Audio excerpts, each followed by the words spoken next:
Now look, it's no secret, everybody knows that fitness is an important part of keeping a healthy body and mind no matter what your circumstance, but how can you stay fit when you're in pain all the time? Well, today, I'm going to tell you. Hi, I'm Ryan and I have something called small fiber neuropathy, or if you're one of the cool kids, SFN. It's a really interesting chronic nerve condition that affects my entire body. It causes me to have feelings in my feet like walking on hot coals, tingling like my feet and hands are constantly falling asleep and then waking up again. Oh, and there's the pain in my face like I'm being stabbed with a cattle prod. Yeah, that's a fun one. All in all, it's a hoot and a half of hell. But you see, before I had this chronic pain, I was active all the freaking time. I was fit, hot, some would even say sexy. Though now, having been such a fit and active person, it feels like that part of my life has been taken away from me, and there are so many others that feel the same. But you see, I know being fit is still an important part of maintaining a quality of life, especially for people suffering from chronic pain. So how can you get off your butt and back in the gym? Well, I decided I was going to sit down with my own personal trainer and talk to him about how he trains me and how that in turn can help you get back going. So let me ask you one thing. Are you ready to hit the gym? Let's go. Been a personal trainer for a long time. You have a degree in kinesiology. I pronounced that kind of right. It's pretty close, And so we've been working together for a long time, even before I had any type of chronic illness problems. I was training for a Spartan race. You were training me for that.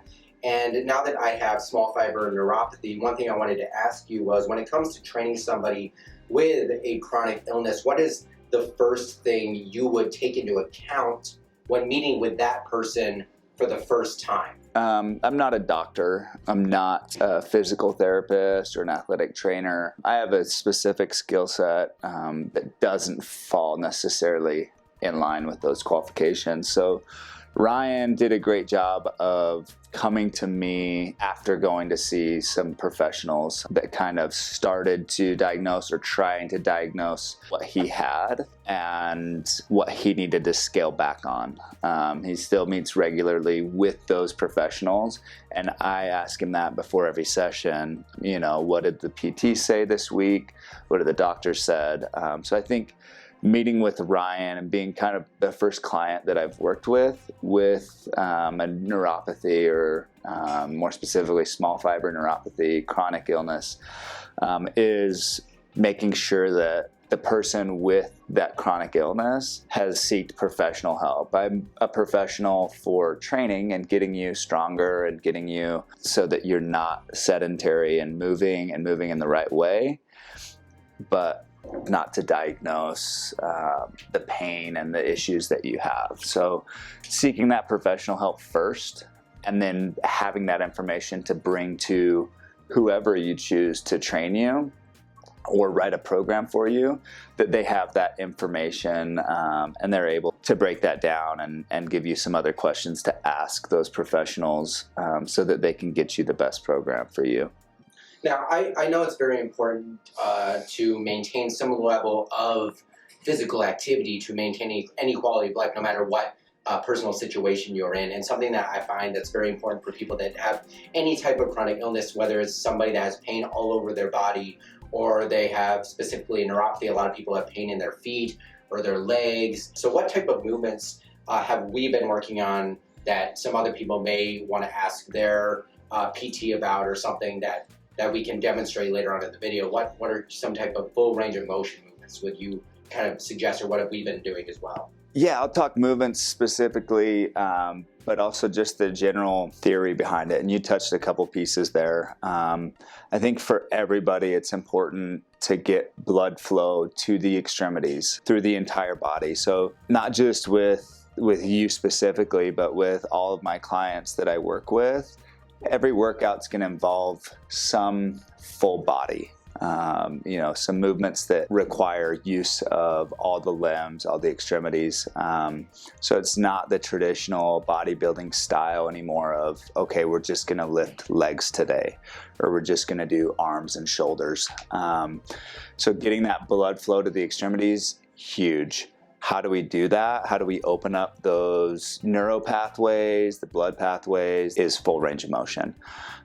So starting by warming the body up, I generally, especially with Ryan, low impact but higher intensity movement. So the rower or the stair stepper, something that's gonna get the blood flowing and wake up the body a little bit, and then we can start working into full ranges of motion. I think it's kind of hard to know what your full range of motion is without a trainer helping you get there. A lot of times I could ask Ryan to get full range of motion out of his shoulder to here, and as a trainer I can assist him to get an extra 2 inches to find that full range of motion, and then as he trains on his own to be able to get to that full range of motion rather than shorting himself at a half range of motion. Movement specific, I love to get people into a lunge position. With Ryan specifically, we've worked a lot of isometric lunges, so where he's holding a lunge, deep lunge, a full range of motion lunge, and then I make him do some different things to undulate that movement and to challenge that movement. For him, a big training background. He's been moving and moving well for a long time.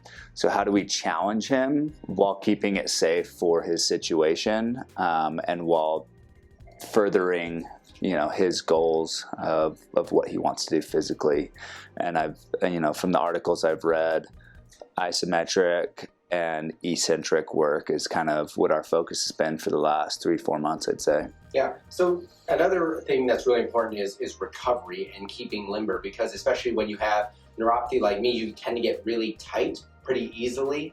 And something that I've been doing is a lot of stretching. So what would you mention as far as recovery? What are some recovery techniques that people can use after their workout to kind of re-limber up after having stimulated their body and putting all that acid in their muscles, tightening things up? Yeah, absolutely. So hydration's big, and Ryan's always got a water bottle with him, which is huge. Stretching, so basic slow stretches are great, but also the foam rolling, and Ryan's great at it. I think initially when I started working with Ryan, I was like, I'll show him some foam rolling techniques mid-workout, and he's like, I do all this after I work out. Which is awesome. Again, he came into our training sessions already with kind of a background understanding of what it was that he needed and what he was going to need from me. And so the stretching, foam rolling to kind of break up that fascia and get that blood flow to the surface, that's what's going to help you recover the fastest. There's a lot of different tools now other than the foam roller. People will use lacrosse balls. There's little hooks so that you can get, just self-massage, self-recovery stuff that are huge for recovery. It's not just for the 10 minutes after the workout. It's for the 23 hours between workouts. As you're sore, as you're tight, loosening back up to get recovered for that next session. So if you had one sentence to tell somebody, give advice to anyone who is in the state of seeking to improve their fitness with some sort of chronic pain or neuropathy, what would you say to them? What is their first step? First step is just that. Take the step, move. I mentioned low impact. Start low impact, even if you haven't sought professional help yet. So this is longer than one sentence, but I think I could limit it down to one word. It's just move. If it's walking, if it's on a bike or a row ergometer, whatever it is, just start moving your body. Don't become sedentary. That will be the worst thing for what you're going through. You heard it here. This thing is clipped on. It's clipped. You heard it here. Move, mic drop.